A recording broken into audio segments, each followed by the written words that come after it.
ખેડાના ડાકોરમાં પ્રાથમિક સુવિધાઓ અને સ્વચ્છતાને લઈને લોકોએ પ્રતિક ઉપવાસ પર બેઠા છે। ત્યારે યાત્રાધામ ડાકોરમાં હોળી પૂનમ પહેલા ઓવરબ્રિજના સર્વિસ રોડ બાબતે આજથી ડાકોર ટ્રાફિક સર્કલ પાસે લોકોએ પ્રતિક ઉપવાસ શરૂ કર્યા, જેમાં સ્થાનિક સાથે મુસ્લિમ સમાજે પણ આ ઉપવાસમાં જોડાયા છે। જો હોળી પૂનમ પહેલા માંગણીઓ નહીં સંતોષવામાં આવે તો આ મરણાંત ઉપવાસની ચીમકી અને આંદોલનકારીઓએ ઉચ્ચારી છે।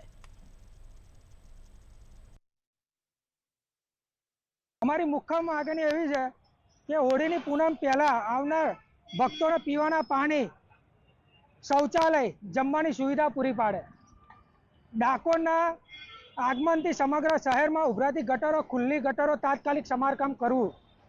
શહેરમાં સ્વચ્છતા કરવા અંગે જે એનજીઓના કામ ફાળવેલ છતાં ઠેર ઠેર મુખ્ય રસ્તાઓ અને પહોળો સોસાયટીમાંથી કચરાનો ઢગ એટલે ગંદકી, એટલે તે ગંદકી કોન્ટ્રાક્ટરો દ્વારા સ્વચ્છતા કરવામાં તાત્કાલિક ધોરણે।